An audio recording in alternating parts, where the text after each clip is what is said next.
ഞാനൊരിക്കലും ഒരു 60 second 45 second ഒന്നും എൻ്റെ മനസ്സിൽ പോകാറില്ല. ഞാനൊരു സീനെ ഷൂട്ട് ചെയ്യാം. ആദ്യം എൻ്റെ അടുത്ത് പറഞ്ഞൊരു കാര്യമുണ്ട്, സ്ട്രഗ്ലിംഗ് ടൈം, നമുക്ക് ആ ഒരു സ്റ്റാർട്ടിംഗ് പീരീഡ് എന്ന് പറയുമ്പോൾ അസിസ്റ്റന്റ് ഡയറക്ടറായിട്ട് ലോഹിതദാസ് സാറിൻ്റെ അസിസ്റ്റന്റ് ഡയറക്ടറായിട്ട് വർക്ക് ചെയ്തിരുന്നു. എന്തായിരുന്നു ആ ഒരു എക്സ്പീരിയൻസ്? വല്ലാത്തൊരു സ്കൂളല്ലേ അതൊക്കെ. നമ്മൾ ആ എക്സ്പീരിയൻസ് ഒക്കെയാണല്ലോ നമ്മളെ ബേസിക് പാഠങ്ങൾ എന്നൊക്കെ പറയുന്ന സിനിമയായിട്ട് ബന്ധപ്പെട്ട്. നമ്മൾ സിനിമേനെ വളരെ ദൂരെ നിന്ന് ഒരു കുട്ടി നമ്മുടെ ചെറുപ്പകാലത്ത് ദൂരെ നിന്ന് കണ്ട് ഇതെന്ത് സംഭവമാണ്, എന്തൊരു മാജിക്കലായിട്ടുള്ളൊരു പരിപാടിയാണ്.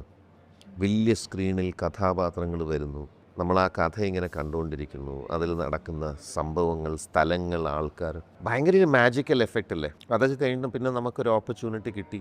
ലൂയിസ് സാറ് മാത്രമല്ല, ഞാൻ വേറെ 2-3 ഫിലിം മേക്കേഴ്സിൻ്റെ കൂടെ, ലൂയിസ് സാറിൻ്റെ കൂടെ എസ്പെഷ്യലി ഇൻഫാക്ട് വലിയൊരു പാഠം തന്നെയാണ്. കാര്യം അദ്ദേഹം ചിന്തിക്കുന്നത് എങ്ങനെയാണ്, എവിടുന്നാണ് അതിൻ്റെ ഒരു തുടക്കം. സിനിമയുടെ ബാലപാഠങ്ങളൊക്കെ നമുക്ക് ഇങ്ങനെയാണ് ചിന്തിക്കുക, ഇങ്ങനെയാണ് ഒരു സീൻ ക്രാഫ്റ്റ് ചെയ്യുക, എങ്ങനെയാണ് ഒരു സീനിൽ നിന്ന് അടുത്ത സീനിലോട്ടുള്ളൊരു ബ്ലെൻഡ് ചെയ്യുക എന്നൊക്കെ പറയുന്ന ബേസിക് ആയിട്ടുള്ള കുറേ സംഭവങ്ങൾ നമ്മളിങ്ങനെ ആകാംക്ഷയോടുകൂടി ഞാൻ വർക്ക് ചെയ്തിട്ടുള്ള ലൂയിസ് സാർ ഉൾപ്പെടെയുള്ള ഫിലിം മേക്കേഴ്സൊക്കെ ചെയ്യുന്നത് കണ്ട് നമ്മൾ ഒരു വല്ലാത്ത ഒരു അനുഭവം തന്നെയാണ്. അതിൻ്റെയൊക്കെ റിഫ്ലക്ഷൻ ഇപ്പോഴും എൻ്റെ വർക്കിൽ.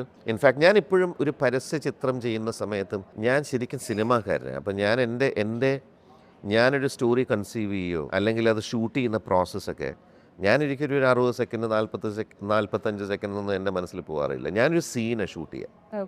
അപ്പോൾ സിനിമയിൽ എങ്ങനെയാണ് ഒരു സീൻ ഷൂട്ട് ചെയ്യുന്നത്, അല്ലാതെ വളരെ സ്പെസിഫിക് ആയിട്ടൊരു ഷോട്ടിന് 2 സെക്കൻഡ് എന്ന് പറഞ്ഞാൽ ഞാനൊരു ആക്ടേഴ്സിനെ അങ്ങ് അവരെ ഒരു സീനിൽ നമ്മൾ സ്റ്റേജ് ചെയ്യുന്ന പോലെ തന്നെ പല സ്ഥലത്ത് സ്റ്റേജ് ചെയ്ത് ഇന്ന സ്ഥലത്ത് വരിക, ഇരിക്കുക, അങ്ങനെ അത് സീൻ മുഴുവൻ കവർ ചെയ്യും. പക്ഷെ അതുകൊണ്ട് അഡ്വർടൈസിങ്ങിലുള്ള പ്രശ്നം കുറച്ചും കൂടി എനിക്ക് എഡിറ്റ് ചെയ്യുന്ന സമയത്ത് അതിൻ്റേതായിട്ടുള്ള ബുദ്ധിമുട്ടുകളുണ്ട്. കാര്യം അത് കറക്കി അവസാനം ചുരുക്കി എൻ്റെ ക്രക്സ് മാത്രമേ ഉപയോഗിക്കാൻ പറ്റുള്ളൂ. ഇവൻച്വലി ഡ്യൂറേഷൻ്റെ ഇഷ്യൂ ഉള്ളൂ. പക്ഷേ ആ ഷൂട്ട് ചെയ്യുന്ന സമയത്തുള്ള പ്രോസസ്സാണ് ഏറ്റവും ഇൻട്രസ്റ്റ്. അപ്പോൾ ഞാൻ ഇപ്പോഴും സിനിമ പോലെ ചെയ്യുന്നത്. അതൊക്കെ അവിടുന്ന് വന്നിരിക്കുന്ന ബേസിക് ഫൗണ്ടേഷനിൽ നിന്ന്. ഒരു സ്റ്റോറി ടെല്ലിങ്ങിന് ഒരു ഗ്രാമറുണ്ട്, റൂൾസ് ഇല്ല, നമുക്ക് എന്തും, പക്ഷെ ബേസിക് ഒരു ഗ്രാമർ, അതൊക്കെ അവിടുന്ന് തന്നെ വന്നതാണ്. അതൊക്കെ